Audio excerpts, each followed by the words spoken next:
Good morning students. आज आप लोगों में से बहुत से ऐसे नए लड़के हमारे साथ जुड़ेंगे जो कि JNV हमीरपुर के हैं। उन सभी के लिए मैं अपना इंट्रोडक्शन देना चाहूँगा। मेरा नाम मिथिलेश है, मैं TGT इंग्लिश JNV फतेहपुर से। आपके लिए आज हम एक नया टॉपिक लेकर के आए हैं। साथ ही साथ हमारे JNV फतेहपुर के बच्चे भी इसी टॉपिक को देखेंगे। आज हम पढ़ने जा रहे हैं लेटर राइटिंग। तो लेटर राइटिंग में सबसे पहले हम देखेंगे कि लेटर होते क्या चीज़ है। What is a letter? Letter is a written form of communication with specially addresses the person or a firm. ये एक रिटन फॉर्म, लिखित रूप का संवाद है, कम्युनिकेशन है with which specially address the person or a firm, जो कि स्पेशली किसी व्यक्ति या किसी फर्म यानी किसी ऑर्गेनाइजेशन को लिखा जाता है। The letter is very easy to write and the pattern of the letter is based on the relationship between a writer and the receiver. एक लेटर लिखने में बहुत ही ईजी है, इसमें कोई बहुत बड़ी बात नहीं है कि बहुत टेक्निकल चीज़ हो, आप बहुत आसानी से लिख सकते हैं। और जो लेटर है, ये लेटर लिखने वाले और लेटर प्राप्त करने वाले इन दोनों के बीच के रिलेशन के ऊपर डिपेंड करता है कि आप लेटर कैसे लिखना है। बेसिकली हमारे लेटर्स जो हैं ये दो टाइप्स के होते हैं, फॉर्मल लेटर और इनफॉर्मल लेटर। जो फॉर्मल लेटर्स होते हैं, these kinds of letters are short and precise and contain certain objectives. मतलब जो भी हमारे फॉर्मल लेटर्स होते हैं ये छोटे लिखे हुए होते हैं, संक्षिप्त होते हैं और अपने साथ एक पर्टिकुलर ऑब्जेक्टिव, किसी न किसी कारण को लेकर के लिखे जाते हैं। These letters can be an application और an official letter। ये कोई एप्लीकेशन भी हो सकता है, कोई ऑफिशियल लेटर भी हो सकता है। ये लेटर टू एडिटर भी हो सकता है या लेटर किसी ऑर्गेनाइजेशन के लिए हो सकता है। और इसमें हम बिजनेस जार्गन्स का इस्तेमाल करते हैं। जार्गन्स क्या चीज़ होता है? टेक्निकल वर्ड्स के ग्रुप को हम जार्गन्स कहते हैं। यानी जब आप बिजनेस के रूप में बात करते हैं तो वहाँ पे हम टेक्निकल बड़े बड़े भारी भारी शब्दों का इस्तेमाल करते हैं। लेकिन इसी के विपरीत हमारा जो इनफॉर्मल लेटर होता है, ये these kinds of letter to written to a friends or relative. ये जो लेटर्स होते हैं ये अपने दोस्त या किसी रिलेटिव को लिखे जाते हैं, जैसे पापा, मम्मी, चाचा, चाची या किसी दूर के संबंधी या अपने मित्रों को। It is expressive, emotional undertone and generally lengthy. ये जो होते हैं ये एक्सप्रेसिव होते हैं, अपनी भावनाओं को व्यक्त किया जाता है, इसमें अपने दिल की पूरी बात खुल के लिखते हैं। इमोशनल होते हैं और ज़्यादातर केसेस में लेंदी यानी बड़े होते हैं। क्योंकि फॉर्मल लेटर्स जो हम बिज़नेस के लिए लिख रहे हैं तो हम अपने बिज़नेस के सहयोगी से हम ये नहीं पूछते हैं कि और आपके घर में आपका परिवार कैसा है, आपके पड़ोसी कैसे हैं, आपके ताऊ कैसे हैं, आपकी ताई कैसी है। हम ये चीज़ें किन से बात करते हैं? हम अपने दोस्तों से बात करते हैं, हम अपनी फैमिली मेम्बर से बात करते हैं कि हमारा पड़ोसी कैसा है, वो बगल का राजू कैसा है, वो बगल का सोहन कैसा है। लेकिन हम फॉर्मल लेटर में ये चीज़ें नहीं पूछते। इसलिए फॉर्मल लेटर हमेशा शॉर्ट होगा, प्रिसाइज होगा और कुछ ऑब्जेक्टिव लेके होगा। जबकि इनफॉर्मल लेटर विदाउट ऑब्जेक्टिव भी लिख सकते हैं, कोई कारण नहीं है, खाली बैठे हैं अपने दोस्त का हाल चाल पूछने के लिए लिख दिया। घर में मन नहीं लग रहा है, घर से दूर है, मम्मी की याद आ रही है, मम्मी को एक चिट्ठी लिख दी। इस तरह से आप informal letter without any objective भी लिख सकते हैं। और ये लेटर जो होते हैं एक्सप्रेसिव होते हैं, इमोशनल होते हैं और ज़्यादातर केसेस में लेंदी होते हैं। अब यहाँ पर हम बात कर रहे हैं कि यहाँ पे कुछ चेंजेस होते हैं फॉर्मल लेटर और इनफॉर्मल लेटर में। जैसे कि जो हमारे फॉर्मल लेटर्स होते हैं इनमें दो एड्रेसेस होते हैं, एक सेंडर का एड्रेस, एक रिसीवर का एड्रेस। लेकिन इनफॉर्मल लेटर की जब बात करें तो इनफॉर्मल लेटर में हमारे पास सिर्फ एक ही लेटर में एड्रेस होगा, वो लेटर का वो एड्रेस होगा किसका? सेंडर का।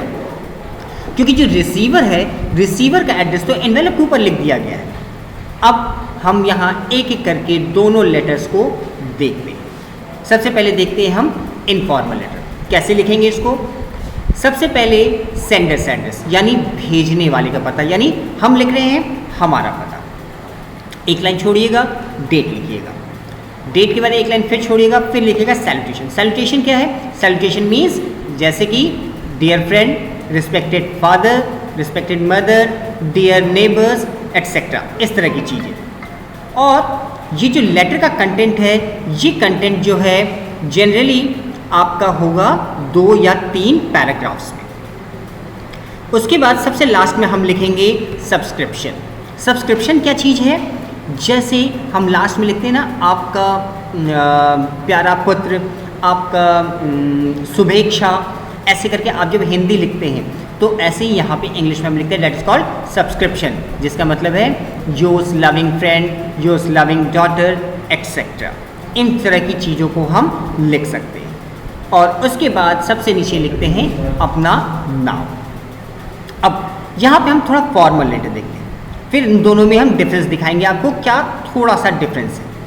यहाँ भी सबसे शुरुआत में लिखेंगे सेंडर्स एड्रेस, यानी अपना एड्रेस। देखिए इनफॉर्मल में भी हमने लिखा था सेंडर्स एड्रेस, यहाँ भी हमने लिखा सेंडर्स एड्रेस। फिर यहाँ पे हमने इनफॉर्मल में लिखा था क्या? डेट, यहाँ भी हमने लिखा डेट। अब चेंज किया है, यहाँ सैल्यूटेशन और डेट के बीच में कुछ नहीं है, लेकिन यहाँ सैल्यूटेशन और डेट के बीच में 3 चीज़ें। क्या क्या? Receivers post with prefix of the. जब आप पोस्ट लिखेंगे उसके पहले द जरूर लगाइएगा, जैसे to the post master, to the editor etcetera. उसके बाद रिसीवर का एड्रेस लिखिएगा और अपना सब्जेक्ट लिखेंगे, यानी ये जो लेटर लिखा जा रहा है, ये सब्जेक्ट किस विषय में हम अपना लेटर लिख रहे हैं। और उसके बाद हम जोड़ेंगे सैल्यूटेशन। यानी हमारे इनफॉर्मल लेटर और फॉर्मल लेटर में बेसिकली एक सबसे बड़ा अंतर क्या दिखा हमें, कि डेट के बाद जो हम डायरेक्टली सैल्यूटेशन लिख देते हैं अपने फ्रेंड्स को लिखते समय, वहीं बिजनेस लेटर लिखते समय डेट के बाद हम ये 3 चीज़ें जोड़ेंगे। क्या क्या? रिसीवर्स पोस्ट, रिसीवर्स एड्रेस और उसके बाद जोड़ेंगे सब्जेक्ट। ये 3 चीज़ें जोड़ेंगे और सब्जेक्ट में जैसे complain against so and so, request for so and so etcetera, जो भी हमारा सब्जेक्ट होगा। अभी हम आपको कुछ रिटन फॉर्म ऑफ लेटर्स भी दिखाएंगे। सैल्यूटेशन के बाद हम जोड़ेंगे यहाँ कंटेंट, अपने जो लेटर में हमें लिखना है, बीच का जो मटेरियल है वो लिखेंगे। और उसके बाद लास्ट में लिखेंगे हम थैंकिंग यू और सब्सक्रिप्शन। अब यहाँ के सब्सक्रिप्शन में देखिएगा, सब्सक्रिप्शन में थोड़ा सा डिफरेंस है। जब हम यहाँ पे अपने फ्रेंड्स या रिलेटिव्स को लिख रहे थे तो हम क्या लिख रहे थे? Yours loving friend, yours best friend, yours loving daughter, ऐसा कुछ। लेकिन यहाँ पे अब लविंग की जगह पे हम यूज़ करेंगे yours faithfully, yours truly, yours sincerely, या इस तरह की चीज़ें।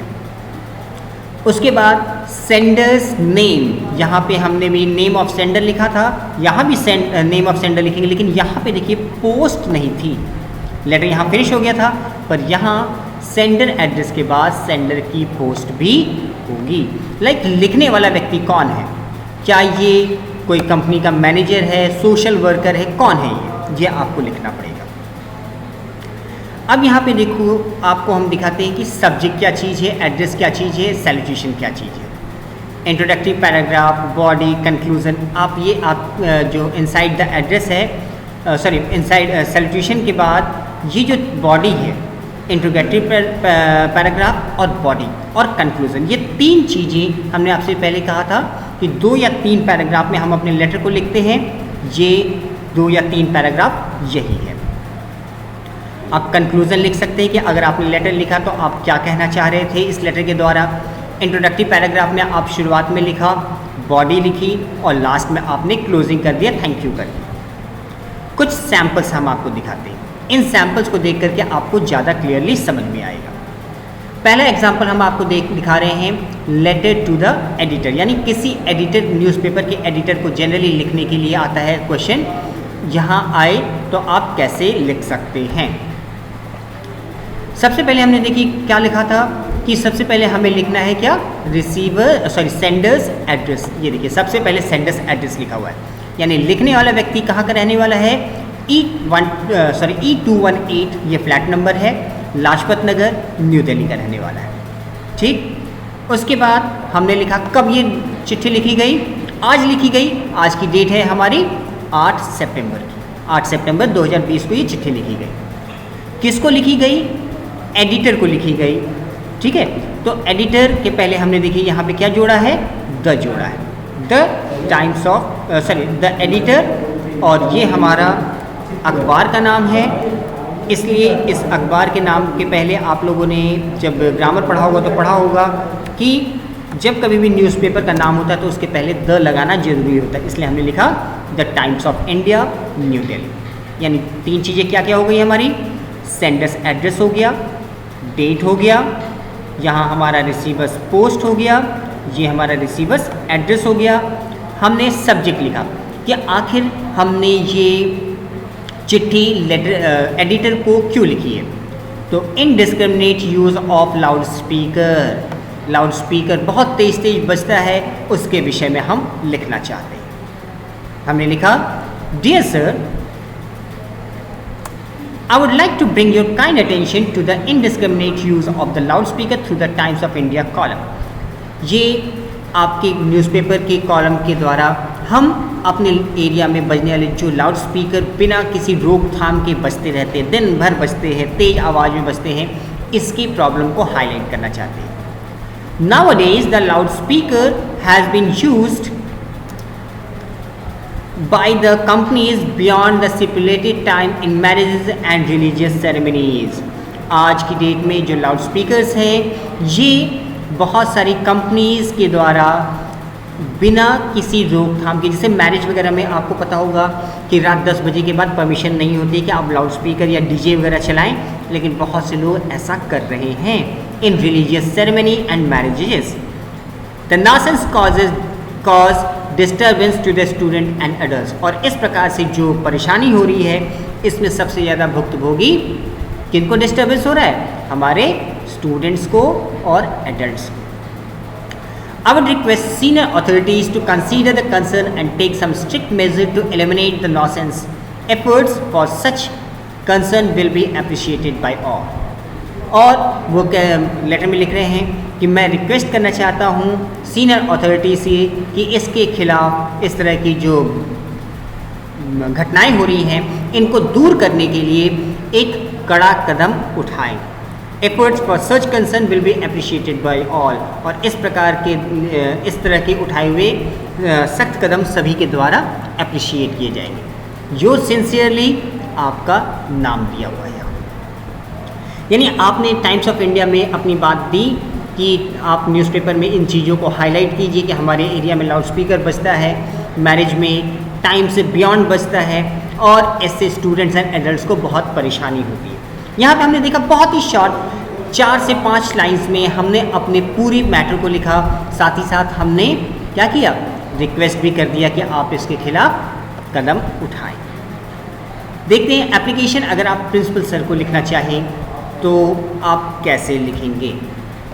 मेडिकल लीव के लिए यहाँ पे देखिए हमने सबसे पहले लिखा अपना सेंडर एड्रेस, डेट, ये जिनको लिख रहे हैं उनकी पोस्ट है और उसके पहले हमने क्या लगाया है, द लगाया है, द प्रिंसिपल।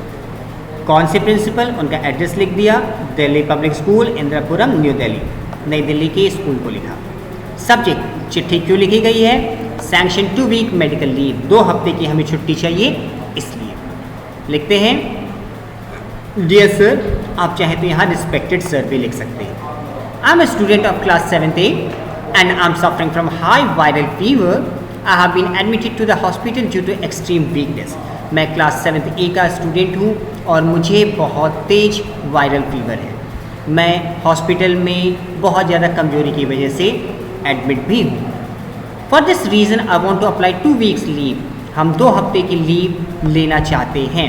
2 हफ्ते की लीव यहाँ पे आप बता सकते हैं, ये तो मैंने एक ऐसी नॉर्मल डेट लिख दिया है, आप यहाँ पे एग्जैक्ट डेट लिख सकते हैं। जैसे यहाँ पे आपका 8 सितंबर है, आप यहाँ पे जोड़ सकते हैं जैसे 9 सितंबर 2020 से लेकर के आपको कब तक के लिए चाहिए, डैश डैश डैश, जो भी आपको डेट चाहिए उस डेट तक के लिए आप लिख सकते हैं। जैसे आपको 15 दिन की छुट्टी चाहिए तो ये हो गया, मान लेते हैं 24 सितंबर तक के लिए आपको छुट्टी चाहिए, 24 सितंबर 2020। I request you to grant me medical leave so that I should not fall short of attendance for final exams. I will be highly obliged for the sanction. मैं आपको रिक्वेस्ट करता हूँ कि मुझे मेडिकल लीव दी जाए ताकि मेरा attendance short ना करे, और आपके इसके लिए, इस सैंक्शन के लिए मैं हमेशा आभारी रहूँगा। योर सिंसियरली, आपका नाम। इसी प्रकार से बिजनेस लेटर आप देख सकते हैं, इसकी एक कॉपी मैं आपको प्रोवाइड कराऊंगा, आप इनको ऑफलाइन भी चेक कर सकते हैं। सेम तरीका, आपका एड्रेस, डेट, उसके जिनको लिख रहे हैं ब्रांच मैनेजर को लिखा, उसके पहले हमने द लगाया, कहाँ, कौन से branch manager, state bank of India, कहाँ का, करोल बाग, न्यू दिल्ली। सब्जेक्ट क्यों लिख रहे हैं, ओपनिंग ऑफ सेविंग अकाउंट के लिए। ये हमने अपनी बात लिखी, थैंकिंग यू, योर सिंसियरली, नाम लिख दिया। इसी प्रकार से गवर्नमेंट ऑफिशियल्स के लिए हमने लिखा है, एक आपको लेटर हम दिखाते हैं इनफॉर्मल लेटर, यानी हम अपने दोस्त को अगर लिखेंगे तो कैसे लिखेंगे। यहाँ हमने क्या किया, सबसे पहले अपना एड्रेस लिख दिया, एड्रेस कंप्लीट होने के बाद हमने डेट लिखा और सीधे हमने सैल्यूटेशन डाला, क्योंकि ये क्या है, आपका इनफॉर्मल लेटर है। यहाँ देखिए, आपको हमने दिखाया था कि जो लेटर दो तरह के होते हैं, जो इनफॉर्मल लेटर होते हैं उसमें रिसीवर्स पोस्ट और रिसीवर्स एड्रेस नहीं होता है, सिर्फ सेंडर एड्रेस होता है। तो हम यहाँ पे देखते हैं, सबसे पहले हमने जब लिखा अपने दोस्त को तो क्या किया, सेंडर, हमने अपना एड्रेस लिख दिया, डेट डाली, अपने दोस्त का नाम लिखा, डियर विनय। अब इसके बाद यहाँ देखिए, ये जो आपको भाषा दिखेगी, ये भाषा लच्छेदार भाषा होगी, दोस्ती यारी की भाषा होगी, क्योंकि यहाँ हम दोस्त लिख रहे हैं, कोई बिजनेस नहीं है। It's been a long time, how are you my dear friend, बहुत समय हो गए, कैसे हो तुम मेरे प्यारे दोस्त, होप यू आर फाइन, उम्मीद करता हूँ तुम अच्छे होगे। I have received all your letters and thank a ton for sending them, आपके सारे लेटर्स मुझे मिले और आपका बहुत बहुत धन्यवाद। आई लव देम ऑल, वो सभी मुझे बहुत प्यारे लगे। I would like to share that my father is organising birthday blast bash. I'm pleased to invite you to my birthday party on 25th of March 2021. मेरा बर्थडे 25 मार्च 2021 को जो होने वाला है, तो मेरे पिताजी एक पार्टी करने जा रहे हैं, आप उसमें इनवाइटेड हो। No party is complete without you, आपके बिना तो कोई भी पार्टी कंप्लीट ही नहीं हो सकती।